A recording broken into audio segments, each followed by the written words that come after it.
আমার বাবার একটা বাইক ছিল, বাইকটা হচ্ছে 18 বাইক, ডায়াং ডায়াং। এত ঝাংড়ি বাইক আমি জন্মেও দেখি নাই। স্টার্ট দিয়ে এখান থেকে যাই 1 কিলো গিয়ে আবার বন্ধ হয়ে যায়, ওখানে গিয়ে আবার এমনে ঝুকাই, তেল আছে তাও চলে না। তবুও কোন মতে ঠেলে ঠুলে চালাইছি কয়েক মাস যাব। আচ্ছা, একটা পর্যায়ে গিয়ে এমন একটা অবস্থা হলো আমার পকেটের, যে তেল যে ভরবো বাইকে ওই টাকা আমার পকেটে নাই। তা আব্বাকে বললাম, আব্বা मैं माफ़ी भी मांगता हूँ, দোয়া भी मांगता हूँ, আমার দ্বারা এই বাইক আর চলবে না, তোমার বাইক তুমিই রাখো। তারপর বললো, কি করব বাইকটা, আমার পায়ে তো ব্যথা, আমি তো হার্টের রোগী, এটা কি সেল করে দিব?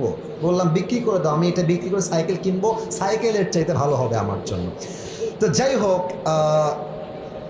বাইকটা বিক্রি করব ভাব, মানে এটা এইভাবে কখনো আমি আগে কোনো মাহফিলে বলি নাই, এতটা ব্যাখ্যা দিয়ে বলি নাই, আজকে বলছি বাইকটা বিক্রি করে দিব অভাবের জন্য। বাট বিশ্বাস করেন সেই সময়টা প্রতিদিন তাহাজ্জুদ পড়তাম, প্রতিদিন আল্লাহকে বলতাম যে আল্লাহ তুমি আমাকে কবুল করো, আমার চেষ্টা কবুল করো। আর আমি দুইজনের ওয়াজ খুব বেশি শুনতাম, এক আজহারের ওয়াজ শুনতাম খুব বেশি, আর একজন আমি আল্লামা দেলোয়ার হোসেন সাঈদীর ওয়াজ খুব বেশি শুনতাম সেই সময়ের কথা। It has been 3 years or maybe 4 years back, 3 বা 4 বছর আগের কথা। তো হঠাৎ করে আমি একদিন জুমার খুতবা দিলাম, আমি আবার বলছি এই কথা কিন্তু আমি কখনো কোথাও আপনারা শোনেন নাই, আমি আজকেই বলছি।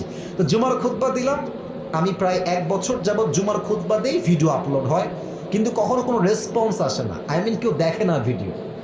এই 10টা 20টা লাইক পড়ে, 2-1জন কমেন্ট করে, মাশাআল্লাহ, আমি তাতেই খুশি, আলহামদুলিল্লাহ, 2-1জন দেখলেই আমার জন্য এনাফ বা আমার খুশি কারণ হয়ে যাবে। তো আমার মনে আছে হঠাৎ করে একটা ভিডিও আপলোড হলো আমাকে নিয়ে, মাশাআল্লাহ, ভিডিওর টপিক খুব ভালো ছিল, লাখ লাখ রিচ হয়ে গেল একদিনেই, মনে করেন যে 10-20 লাখ মানুষ দেখে ফেললো সেই ওয়াজটা। পরে মিডিয়ার থেকে আমাকে কল দেওয়া হলো যে আপনি জুমা পড়ান কোথায়, আমরা আপনার ভিডিও রেকর্ড করব। তো অনেক বড় একটা মিডিয়া আমাকে বললো যে আপনার ভিডিও একটা আপলোড দিব, আপনি ইনশাআল্লাহ অনেক দূর যাবেন, আপনার জন্য অনেক বেশি কাজ আসবে, আপনি কাজ করতে পারবেন আপনার দাওয়াতি ফিল্ডে। তো একটা মাহফিল করলাম, মাহফিলটা ছিল পাবনায়। মাহফিল ছিল কোথায়? পাবনায়। তো পাবনায় গেলাম, আমি হলাম 3 নাম্বার বক্তা, দ্বিতীয় বক্তা না, 3 নাম্বার। তো আমাকে যখন ওয়াজে দেওয়া হলো দ্বিতীয় বক্তা, খুবই রাগ, আমার টাইম